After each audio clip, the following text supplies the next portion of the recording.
This is John for John's Beat. It's freezing outside, but we're in the dome. We're ready to talk some softball. I got Coach Aaron Moore, Roosevelt University. How are you, sir? Great. Thanks for having me. It's been a while. It's been a while. It's good to see you, man. You too. You too. Good to see you. So I got to start off. You at one point were the general manager of the Chicago Bandits. Yep. You helped guide them to 3 NPF titles. Yep. Aside from actually winning the title, what was your any major memory, any big thing that comes to mind?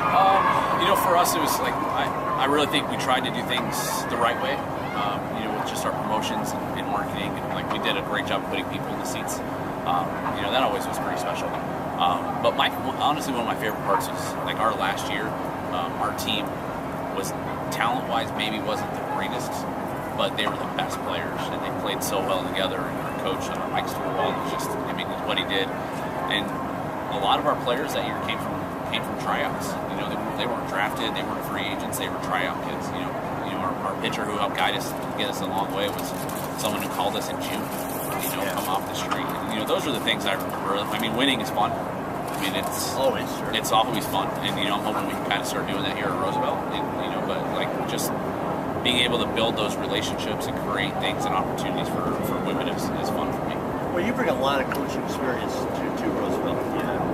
Whatever ranks you've done, you've gotten over 450 wins. Yeah, I've been fortunate to do it a long time, so I don't know if those numbers are that great, but it's been I've been fortunate.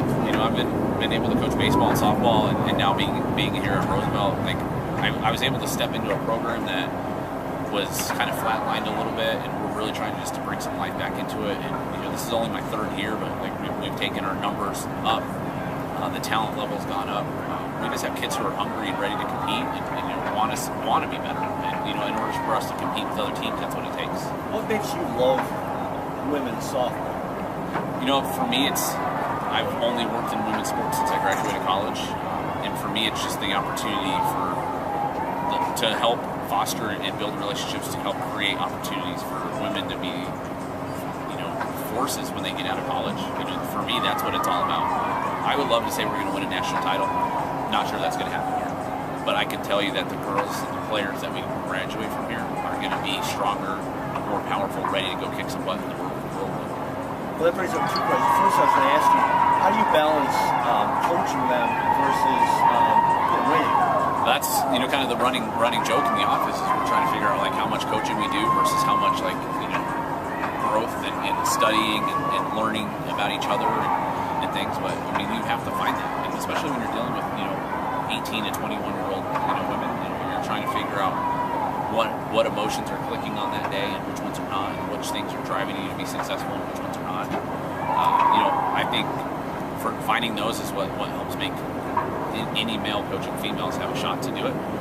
You have to be willing to adapt and grow and outside of your comfort zone, really, to do things differently. And I think that's what I've just really been trying to do since I've started. And you said, obviously, the program is improving. I've checked the stats.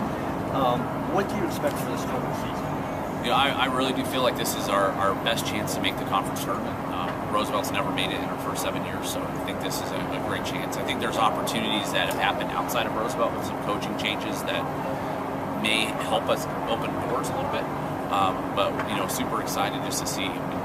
It's just nice when you can have an optional workout and everybody comes. And that wasn't the case when it first started. It was 4 or 5 kids would come, but now I say optional, 23 kids still come work out. And I think that is part of the culture we're changing. And I think people also are starting to really understand that I did work for the Bandits and that I did have some success there. And, major success there. And 3 titles. Yeah, so I sometimes it's not always what you do on the field. It's we had to find the right players, and we didn't have that when I first got here. And I'm not talking softball wise. We needed the right human beings, and I think in order to do that and build a program, you have to find those. And we're branching out.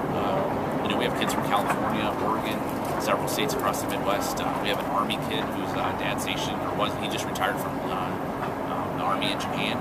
You guys don't she's from Hawaii, right? Yeah, she's born in Hawaii, but she's lived all over. Her dad spent 35 years in the U.S. Army. So we're finding kids that from all walks of life, and I think that's what it takes. Next year we have kids coming from Vegas and Texas, Oklahoma. I think they're excited. And I think people, when they come to visit, they feel an excitement around our program, and you have to do that. What is recruiting like? I mean, you know, obviously you're not a huge university, right? But you got to do scouting of some sort. You know, recruiting actually is the hardest thing I've ever done. I thought selling sponsorships and selling things for like the Bandits was hard. You know, this is equally as hard because you're told no a lot. You know, our list starts out at 200 kids and we end up with 10. You know, so but it's finding those right 10. But it's a lot of work. You know, I didn't realize how much went into it. But I'm watching video all the time. I'm on the phone all the time. I'm really like trying to figure out what makes people tick and how to do that. But it was so much different. I thought recruiting would be easy because with the Bandits, I could call a player and say, "Hey, you want to play for the Bandits?" And it'd be, you know, normally I guess, you know. Now we have to sell them and you have to make them. But we're so fortunate to be downtown. Honestly, like our number one recruitment tool is the city of Chicago. You know, our dorms are located in a skyscraper, so if you want to live in a high-rise building for 2 years, you have that opportunity. It's, you know, so we're selling just like you can come and grow as an adult in Chicago. And we're at the Dome now. I know you got a tournament here. You guys play your home games here? We do. We play our home games in the stadium, so it's in the stadium? Yeah. Which I mean, that also doesn't hurt recruiting to tell kids that they're playing on the same field as, you know, Jenny Finch played on, and others, and, you know, to show them that we have a video board and those things. We actually, when we have recruits come out, we'll actually put their picture on the video board. And you know, yeah, it helps. I mean, it's because we don't have a big campus. You know, like some schools have 10 buildings, we have 3. You know, so they're not really getting a campus feel. So it's important for us to show them everything else that we have. So your season officially starts when? Today. I mean, today. Yeah, today's game number 1. Oh, this is actually the game's yeah, count today. Okay. These count today, and you know, we hopefully our goal is to play in May. I mean, we've never done that as a school, so it's. Well, I know after this tournament you swing out west. We do. And then you come back here like mid-March. Mid-March. Okay. Yep. And you got about 20-ish, 24 home games. Yep. Yeah, we'll play about 50 total games. Okay. You know, and we'll try to get them all in. So you know, we play in a lot of cold weather. I don't think people realize how hard it is for these young people too. I mean, they're going from class straight to the field. We have players who have to take the train to get here. You know, we'll pick them up at the train, and then that's how they start their game day. So it's fun. So I know why I love it. Tell the fans out there watching, why should they come to Roosevelt softball game? I just think if you're a fan of sports, watching. I love baseball. I love all other sports, but the speed of the game for softball is something that you don't see on a lot of other things. The bases are closer, the pitcher's closer. You know, it seems like there's action happening every pitch, and it's just fun. And you know, the passion that the girls play with, both on this level, the high school level, the pro level. I mean, you see with the Bandits, they play with such an intensity and such a passion for the game that it's fun and it's infectious to be around.